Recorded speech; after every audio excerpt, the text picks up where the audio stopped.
welcome to the Wild Mandala podcast. I'm going to do another riding episode today. I'm out on a little trail adventure with Daria. It's a bit of a windy day, so I'm not sure how the audio will work, but I did want to talk a little bit about spring, and I started that with I do a Good Morning with the Horses video on social media, and I started that topic this morning, and so I thought I would just do a quick podcast on it because it's kind of upon us now. We're at the end of March, and it's spring most places now in the Northern Hemisphere, so just wanted to speak to some spring things from a more integrative and holistic vet perspective. As I mentioned this morning, spring in traditional Chinese veterinary medicine terms is the liver season. So a time to really kind of hone in and focus more on the liver and cleansing, detoxifying, working on if there's any liver qi stagnation, working on that.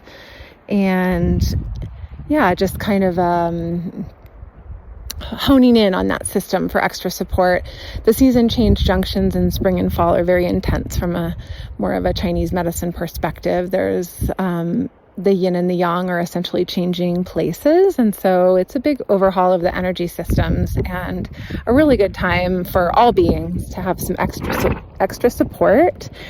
And so there's kind of a split in terms of ways that I think about spring for horses and for dogs and cat patients. So for horses, we're navigating things like deworming protocols and spring vaccines and all that.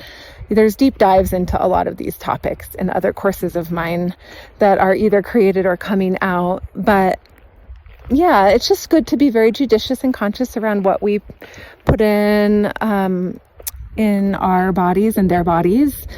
And so just when we follow sometimes the rote protocols, it can be a little heavy-handed. So it's good just to know kind of what the risks are in terms of vaccine protected diseases in your area, because it's not always that you have to vaccinate for every single thing. And I'm a huge proponent of splitting vaccines up when possible, especially for horses. West Nile tends to be great to be given on its own. So yeah, there's things to consider with all that that's, too broad for this kind of overview podcast, but something that I think is worth kind of keeping in mind. Same thing with deworming. We can't test for every parasite with a fecal egg count, which is a way to kind of actually do a fecal test and kind of try to gauge what the egg burden is in your herd. Regardless of your deworming protocols, that's not a bad idea to do anyway, so that you can identify where things are at in the herd, if there's any high shedders, that kind of thing. So that's something to know about. And being careful around deworming. There's a lot of resistance issues, and I've got a little jiggy horse right now, so I'm gonna see if she can relax a bit. We're on our way home, and she speeds up a little bit with the wind. We're in a bit of a more exciting atmosphere out here. Can you wait? Wait. Good. Yeah, so that's just things to keep in mind. I'll talk about herbs in a minute as far as detoxing from that more Chinese medicine perspective, but and give kind of general broad strokes view. But the dogs and cats, you're navigating flea, tick, and heartworm prevention for them, especially the dogs. Not as much indoor cats, but that's something that also very good to be aware of. Anything specific in your local environment. If you have a high flea tick burden, then that's one consideration. What diseases do the ticks carry there? How rampant are those tick-borne illnesses? Things like that. The flea and tick meds, unfortunately, are quite toxic. They're often have some neurotoxic effects, and just other organ systems can be negatively affected by these things. And when you think about us being in the liver time of year where that system needs extra support, and then we're adding on top of it all of these vaccines, dewormers, and parasiticides, that is a bit of a tricky combination. So there's a lot to unpack with all the pros and cons of these products, but just having consciousness around it is kind of the focus of this podcast. Just bring awareness to the fact that these are biologically strong agents that we're injecting or, giving to our animals, and they have to process them. So it's really important to get a very individualized approach to supporting our animals during these big times of transition, and also times when their systems are also then hit with kind of their annual kind of quote unquote preventative health product. So yeah, it's important to think about, spread things out where you can. Don't give things that you don't need to give if the risk is low in your area. For sure, that's it's not a blanket, black and white, everyone should get these things. So it's very risk dependent and individualized, should be.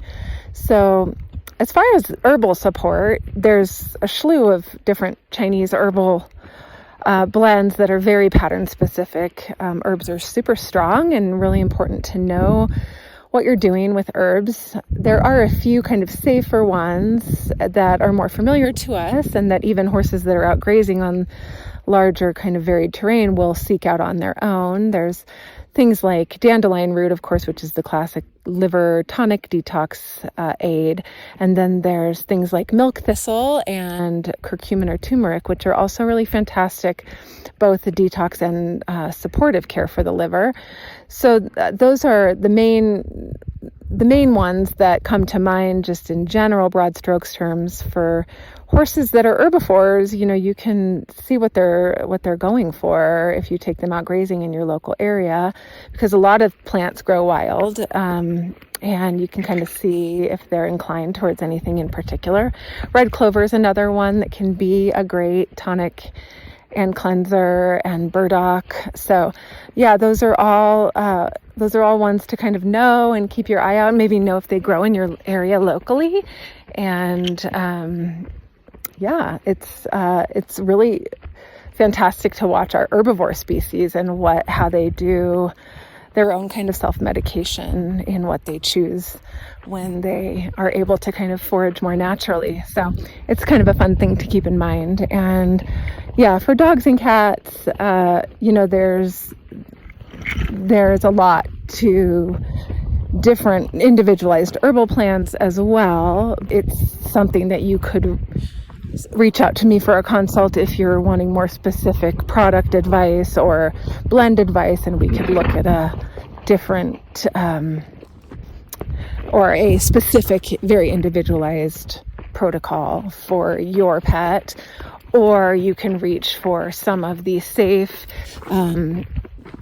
GMP certified herbal blends that are out there on the market. NASC is another certification to look for that kind of legitimizes a product in terms of it's being batch tested and containing safe ingredients and all the things, because this will be another podcast, but there's essentially zero regulations on what is put out on the market for animal products. So you really can't just feel like there's been any checks and balances around safety and quality control, and that things even are what they say they are, because there's no rules at all in the country of the US anyways. There's a lot more rules in other countries, thankfully, but US sadly has not caught up yet on that level. So anyway, that's just a quick little spring tips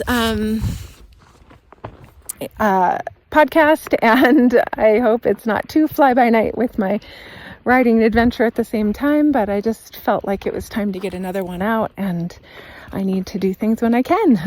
So I am grateful for our time together always, and grateful for you all participating and listening. And yeah, please feel free to reach out if you have any questions about anything more specific, and I'll try to either make another podcast about it or include it in one of my future webinars.